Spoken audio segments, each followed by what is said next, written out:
CJ, can Recording you in progress. just describe what your reaction was like when you heard the news about Coach Saleh this morning?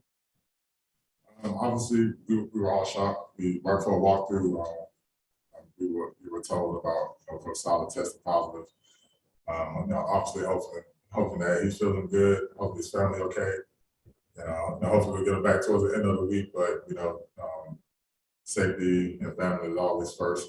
So we just want to make sure that he's doing well. What is this like right now? Kind of just dealing with the COVID outbreaks.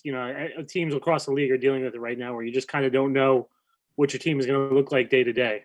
Yeah, it's tough. Doing the virtual meetings. The travel at home, back to work. That type of thing. Trying to get back home before meetings. Players being out, guys that you really don't know who's out till you show up to work and see who's not in the locker room and things like that. But you just have to just stay safe and just keep doing what you have to do at home and at the facility. And just try to stay focused and take it one day at a time. CJ, I think in the new protocols, there was an opportunity to opt out again. After last year, did you consider it this time, or was that not even a thought? No, I didn't consider it, and honestly, the opt-out option and all that kind of came last minute. They sent out the protocol a few nights ago and gave guys an option. So it's everything's kind of just been thrown around, and guys really just trying to do everything they can to make sure that they stay safe and stay obviously don't catch COVID and keep everybody else safe. So guys really just trying to do the right things and make sure they're staying away from players and staying out of trouble off the field and going around places like that. But far as me, I'm vaccinated.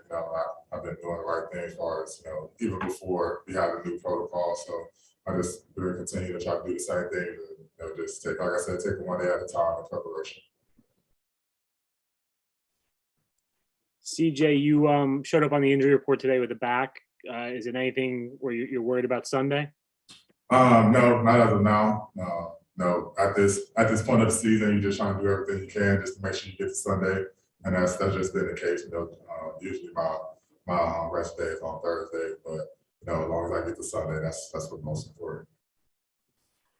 CJ, you're facing a team that's in a very similar position to you. Rookie quarterback. That whole similarity. Records are pretty identical. Both eliminated. How important? If you could put a level of importance, even though there's no playoff implications, on trying, beating a team that's in the same boat as you in terms of the overall morale of the team. I would say it's the most important, mainly because it's the next game up, obviously. But they have fight in them, and they're trying to prove something to themselves, just like we're trying to prove something every day. We both know that, the coaches know it, and the players know it. So you can throw all the different things that you want to try to get your mind right for the game and hype yourself up. But at the end of the day, the team that comes prepared, comes ready to play, and executes the best is going to win. So we just have to make sure that we continue, to prep ourselves the right way, even though we have a lot of stuff going on around us. We just have to make sure that we're doing the right thing and doing our best to stay focused, because that's all we can do. That's all we can do, and that's what we can control. CJ, is it tough to prep for a team that had a coaching change a week ago and has a different play caller this week than they've had all season? I would say it can be a little tough, but if you coach once in this league or somewhere, the film's somewhere. So we got the film of the new coach and the things that they like to do. So I feel that we're going to have a good sense of what they're trying to do. And another thing, I know our defenses are similar in some aspects, so we'll be able to kind of see what the team's trying to do and different types of scenarios that they can be in. So like I said, we just have to make sure that we prepping ourselves the right way, we execute our plays and our things that we need to do the right way. And then when certain situations pop up, just be ready to execute. What have your impressions been of Trevor Lawrence, studying him on film? And, is it something where when you're facing a rookie quarterback, you're licking your chops a little bit? Yeah. So with young quarterbacks, you always want to try to, change up what they see pre-snap, post-snap. So we're going to have little things mixed in here and there. But, for the most part, he's obviously a very, very tall quarterback. So he his vision and his ability to throw the ball through tight windows really well. They like to get him moving around, so you can kind of get him mobile, get him in a groove of things. So you have to make sure you do a great job of keeping him in the pocket. And when he does break or when he does try to make a play, have our ball hawks in the back end go get the ball. And they like to do a lot of RPO belly runs, also with passes behind the linebacker. So it's going to be a big game for our linebacker group to be great in the run game, but also in the pass game. CJ, I know you opted out of last season, but I was wondering if when those losses were piling up for the Jets last year, the idea of them losing out and having the chance to draft Trevor Lawrence was one of the bigger storylines here. Did you follow that at all? Did you think of what it would have been like if this team ended up with Trevor? No, I didn't. Obviously, you hear about who's going to one, who's going to this and that and the other. But at the end of the day, that wasn't on my mind at that point.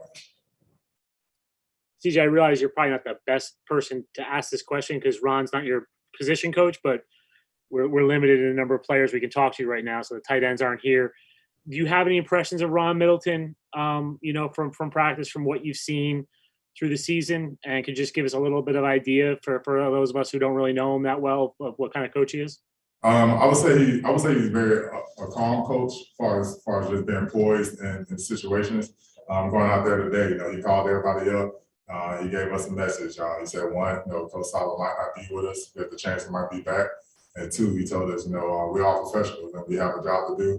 And he said, around the number doesn't change. So you still want to get paid. So, let's go to work. And I felt that was a good message. You let you know that your leader's down and might be back, but you still keep the main thing. And that's guys coming to work, putting in their work, doing the right things, and trying to get this victory at the end of the week. So I felt that guys came with the right mentality, even though we was all blindsided by the update today.